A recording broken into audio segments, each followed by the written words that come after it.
ବନ୍ଧୁ ସବୁ ମନର ଖେଳ। ମନ ଭିତରେ ଯେପରି ବିଚାର ରଖିବା ଠିକ୍ ସେହିପରି ହେବ।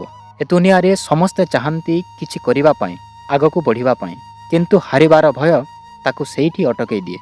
ଡର ଏମିତି ଏକ ଶକ୍ତି ଯାହା ଅଦୃଶ୍ୟ ଭାବରେ ଥାଏ, ମଣିଷକୁ କୌଣସି କାମକୁ କରିବା ଆଗରୁ ହରେଇ ଦିଏ। ଚାଲନ୍ତୁ ଏ ଡରକୁ କେମିତି ଦୂର କରିବା ତା ବିଷୟରେ ଜାଣିବା। ଡର ଏକ କଳ୍ପନାରେ ତିଆରି କରିଥିବା ଶକ୍ତି। ଅଧିକ ଲୋକ ଅସଫଳତାରେ ନୁହେଁ, ଅସଫଳତାକୁ କଳ୍ପନା କରି ହାରିବା ଆଗରୁ ଡରିଯାଆନ୍ତି।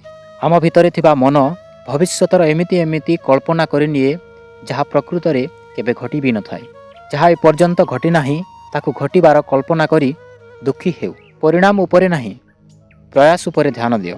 କାହିଁକି ନା କର୍ମ କରିବା ଆଗରୁ ଆମେ ଯେବେ ପରିଣାମର କଳ୍ପନା କରିନେଉ, ପ୍ରୟାସ କରିବା ଭୁଲିଯାଉ, ତେବେ ଆମ ଭିତରେ ଭୟ ସୃଷ୍ଟି ହୁଏ। ଯଦି ପ୍ରୟାସ ଉପରେ ଧ୍ୟାନ ରହିବ, ତେବେ ଡର ଅଟୋମେଟିକ୍ ଦୂରେଇ ଯିବ। 3. ବର୍ତ୍ତମାନରେ ଜୀଇବା। ବନ୍ଧୁ, ଅତୀତ ଚାଲିଯାଇଛି, ଭବିଷ୍ୟତ ଏପର୍ଯ୍ୟନ୍ତ ଆସିନି, ତେଣୁ ବର୍ତ୍ତମାନକୁ ଏନ୍ଜୟ କର। 4. କୌଣସି କାମକୁ ଏକାଥରକେ କରିବାକୁ ଚେଷ୍ଟା କରନ୍ତୁ ନାହିଁ। ଧୀରେ ଧୀରେ ଟିକେ ଟିକେ ଆରମ୍ଭ କରନ୍ତୁ। କେବେ ସରିଯିବ ତାହା ଜାଣିପାରିବେନି। ଯଦି ଭିଡ଼ିଓରୁ କିଛି ଶିଖିବା ଭଳିଆ ଲାଗିଲା ତାହେଲେ କମେଣ୍ଟରେ ନିଶ୍ଚୟ ଜଣାଇବେ, ଆଉ ଲାଇକ୍ଟିଏ ନିଶ୍ଚୟ କରିବେ। ଧନ୍ୟବାଦ।